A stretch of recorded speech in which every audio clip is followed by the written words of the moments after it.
What's the weirdest thing a babysitter has ever done to you? Story 1. This happened when I was around 10 years old. My parents were going out of town for the weekend and they hired a new babysitter, Karen, just to take care of my 6-year-old sister and me. From the moment Karen arrived, I knew something was off about her. She had this strange, overly cheerful demeanor, kept making odd jokes that just didn't quite land. But hey, I figured everyone's a little quirky, right? The first night after putting my sister to bed, Karen decided that we should have a movie night. She pulled out a VHS tape and said it was her all-time favorite. I didn't recognize the movie, but I thought it might be fun to watch something new. The movie turned out to be a low-budget horror film with terrible acting and laughable special effects. Which was even weirder was that Karen seemed to know every line of dialogue by heart, and would often recite them out loud looking at me, imitating the actors. To be honest with you, I was pretty uncomfortable but didn't want to upset her, so I just tried to laugh along. The next morning, I woke up to find Karen in the kitchen, dressed in one of my mother's aprons, and cooked a huge breakfast. The table was set with all sorts of mismatched plates, cups, and utensils from our cupboards. She had even taken out our, quote, fancy napkins that we used only for special occasions. When I asked her what was going on, she replied that she wanted to make our weekend feel like a 5-star hotel experience. I thought it was a bit over the top, but I did appreciate the effort. So I didn't question it. However, let me tell you, things took a turn for the weird when she starts insisting on hotel-like activities. She had my sister and me wear towels around our waists like we were at a spa and gave us cucumber slices for our eyes. Then she even tried to give us massages using rubber gloves filled with ice cubes. I was weirded out to say the least, but I drew the line when she suggested that we have a fancy dinner party and wants to invite our neighbors whom she's never met before. Later that day, Karen was rummaging through our closets and pulled out a box filled with my father's old Halloween costumes. She insisted that we all dress up for our hotel dinner party and assigned us characters.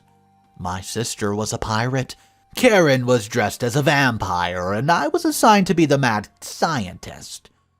She set the table with her nicest dishes and cooked a bizarre meal of spaghetti mixed with peanut butter and weird other odd ingredients. To be honest, I couldn't help but feel anxious as I wondered how my parents would react when they found out about all this. As we sat down to eat, Karen suddenly turned off the lights and lit the candles, claiming it was for ambience, as we struggled to eat our bizarre dinner in the dim light. Karen began telling us ghost stories about haunted hotels.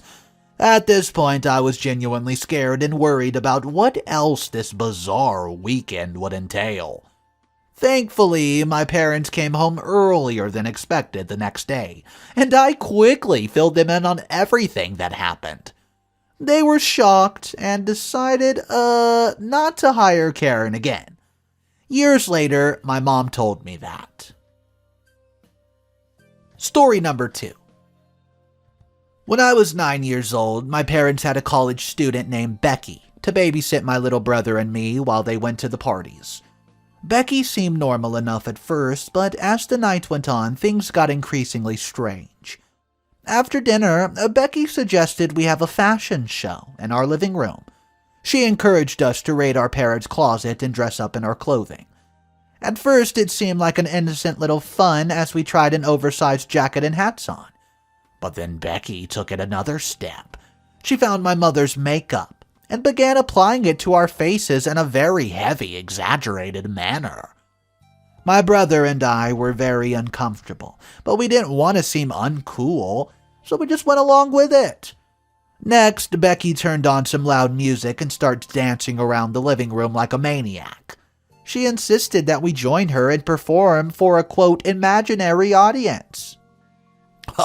I just remember overcoming this feeling of being embarrassed and confused as I tried to keep up with her erratic movements.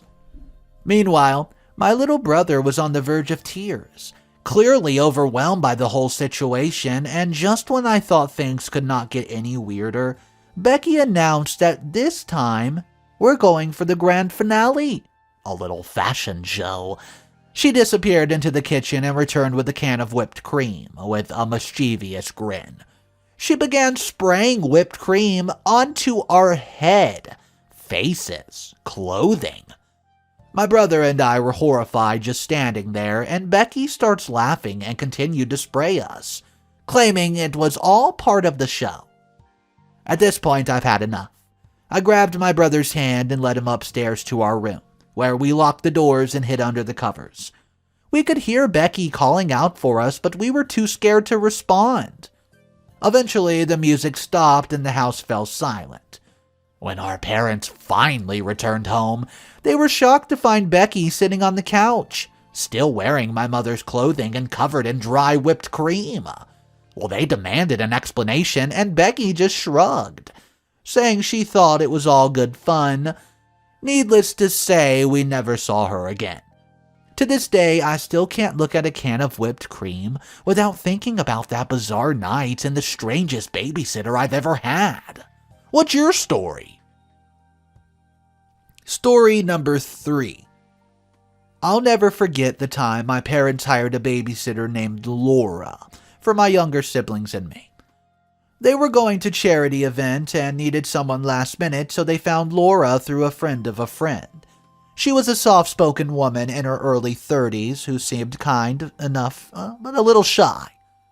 The evening started off smoothly, with Laura making us dinner and engaging us in light conversation.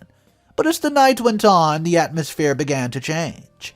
Laura started telling us stories about her childhood, which were filled with dramatic tales of family feuds, betrayals, tragic losses. We were captivated, albeit a bit unnerved, by her storytelling at least, and after we finished our dinner, Laura announced that we would be playing a game called Family Secrets. So she goes ahead and explains to each of us that we're going to take turns sharing secrets about our family.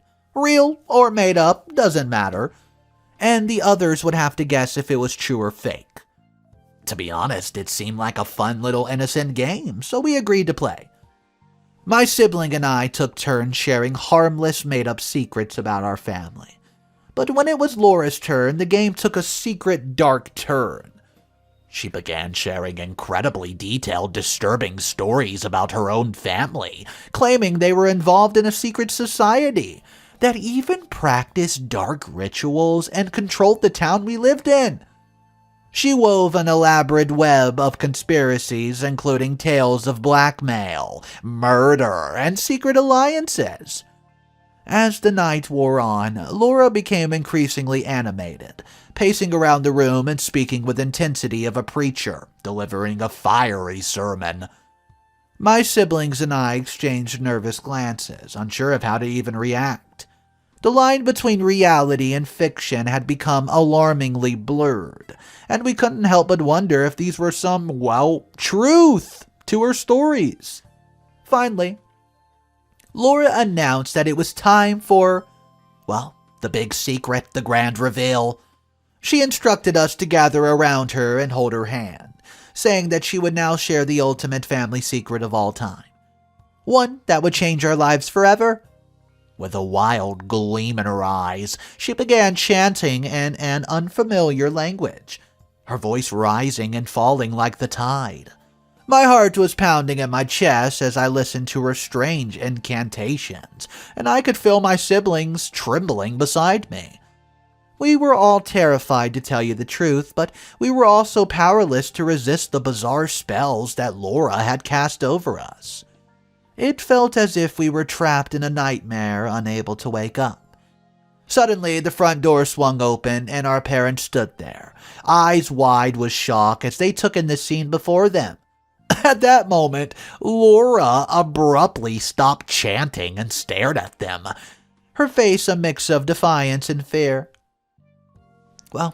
This is the point my parents spoke up, asking what's going on, but Laura simply shook her head and said, You won't understand.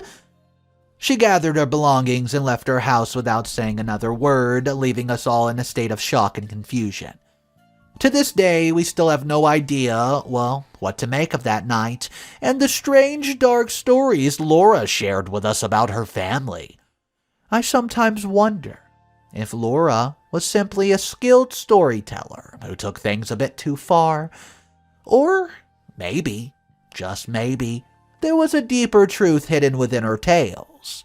Whatever the case, I'll never forget the night our babysitter led us down a dark, deep rabbit hole of mystery, fear, and even a couple family secrets. Story number 4. When did you see the school bully get owned?